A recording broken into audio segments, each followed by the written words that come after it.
पायल घोष जी इस वक्त हमारे साथ हैं। अनुराग कश्यप के ऊपर कुछ संगीन आरोप आपने लगाए हैं, क्या वो कंप्लेंट को आप सस्पेंशन कर सकते हैं? एग्जैक्टली क्या एलिगेशंस आप उन पर लगा रही हैं? मैं एग्जैक्ट एलिगेशन मतलब मैं अपना एक्सपीरियंस शेयर कर रही हूँ क्योंकि I have seen him coming out and talking in favour of women. तो मुझे लगा कि फिर उनको भी वही चीज़ फॉलो करना चाहिए, लेकिन उन्होंने अपने लाइफ में ये चीज़ फॉलो नहीं करते हैं। तो मुझे यही बोलना था लोगों से कि वो एक नकाब पहन के लोग मीडिया के सामने आते हैं कि रियल लाइफ में वो कैसे है। और मुझे सबसे बड़ी जो मुझे अपार्ट फ्रॉम मेरे साथ जो भी हुआ उसके बाद भी उन्होंने जैसे अपने एक्ट्रेसेस के नाम लिए और बाकी लड़कियों के बारे में भी बताया, तो इससे तो जाहिर होता है कि उनका कोई रिस्पेक्ट है ही नहीं औरतों के लिए। एंड सिर्फ कहने की बात है। क्या आपका एक्सपीरियंस क्या रहा उनके साथ, अनुराग कश्यप के साथ? आपने क्या अलार्म भी रेस किया जब ये चीज़ें हुई? मैंने पहले बात उनको ऑफिस में मिलने गई थी। फिर उन्होंने मुझे काफ़ी देर तक उनके ऑफिस में मुझे बिठा के रखे। फिर नेक्स्ट डे एक दिन मुझे घर पे बुलाया, मैं गई थी। उस दिन उसने बहुत अच्छे से मेरे साथ बिहेव किया। उन्होंने खाना मुझे परोसा, फिर उन्होंने खुद खाना का प्लेट मेरा लेके गए। एंड ही वॉज टॉकिंग, मुझे ये भी पूछा कि तुम क्या बनना चाहते हो, एक्टर या स्टार?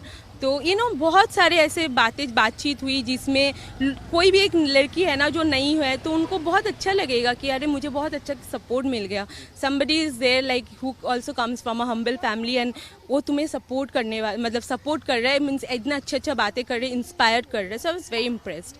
उस दिन फिर मैं आ गई। फिर नेक्स्ट डे वापस उन्होंने बुलाया। फिर हमने थोड़ा सा उनके जो कंप्यूटर के रूम है वहाँ पे बैठे और उसके बाद उन्होंने मुझे दूसरे रूम में लेके गया जहाँ पे कैसेट्स, वीडियो कैसेट वगैरह पड़े, मतलब लाइब्रेरी था एक, बुक्स वगैरह था, एक सोफ़ा था, टीवी था, साइड टेबल था। तो उन्होंने मुझे कुछ ऐसा फिल्म चला दिया और उसके बाद चीज़ें ठीक नहीं रही। और फिर जब मैं अनकंफर्टेबल फील कर रही थी तो उन्होंने बताया कुछ मतलब उनके एक्ट्रेसेस के नाम जिनको उन्होंने लॉन्च किया, और उन्होंने बताया this everybody is very good and cool with me. उन्होंने बताया माही गिल, ऋचा चड्ढा, हुमा कुरैशी। और उन्होंने ये भी बताया कि मेरे साथ बहुत सारे लड़कियों का संबंध रह चुका है, 200 से भी ज़्यादा। और वो बहुत प्राउडली ये बोल रहे थे। मीन्स एक तो मतलब लोग नहीं बोलते अगर हुआ भी है कि लोग क्या सोचेंगे मेरे बारे में, but he was very proud about doing all this thing. तो बहुत वो था और मुझे कन्विंस करने की भी कोशिश कर रहे थे, चीज़ें कुछ अच्छी नहीं रही। तो मैंने उनको प्लीट किया कि सर मैं आपसे बाद में मिलती हूँ, आज मुझे जाना ही पड़ेगा। फिर मैं वहाँ से निकली और फिर आज तक मैंने बात उनके साथ मैंने बात किया था फ़ोन पे, मतलब मैसेज भी, फ़ोन पे बात भी हुई। उसके बाद से फिर धीरे धीरे मैं उनसे बात नहीं किया। और मैं उनको ट्विटर पे फॉलो भी करती थी, लेकिन फिर एक टाइम मुझे ऐसा फील हुआ कि मुझे अच्छा नहीं लग रहा था। मतलब जितना दिन जा रहा था वो चीज़ मुझे बहुत हॉर्न कर रहे थे। शुरू में आई वॉज लाइक ठीक है, ओके।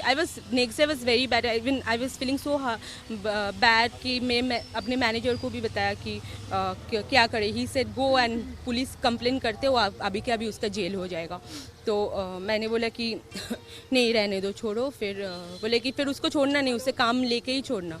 एंड लेकिन मेरा कभी भी वो मन ही नहीं हुआ कि मैं उनके साथ काम करूं या उनको जाके मिलूं भी। उन्होंने बहुत बार मुझे बुलाया लेकिन मैं कभी भी नहीं गई। और फिर 2015 के बाद से धीरे धीरे बात करना भी बंद होगा। और एक दिन मैंने उनको ट्वीट भी किया था टैग करके, उसके बाद उन्होंने मुझे ब्लॉक भी कर दिया व्हाट्सएप पे। टाइम होगा ये, कब, कौन से ईयर में आपने उनको टैग किया था? और ये मामले उस टाइम ही मैंने ट्वीट किया था और फिर डिलीट भी कर दिया था, क्योंकि मुझे सब ने बोला कि अभी के अभी डिलीट करो, तुम्हें ये सब कंट्रोवर्सी में पढ़ना ही नहीं है, तुम अपना काम करो, बस उसी में फोकस रहो, ये सब कंट्रोवर्सी में नहीं पढ़ना है। मेरे फ्रेंड्स लोगों ने भी बताया, मेरे घर से भी यही बात बताया कि don't get into all this.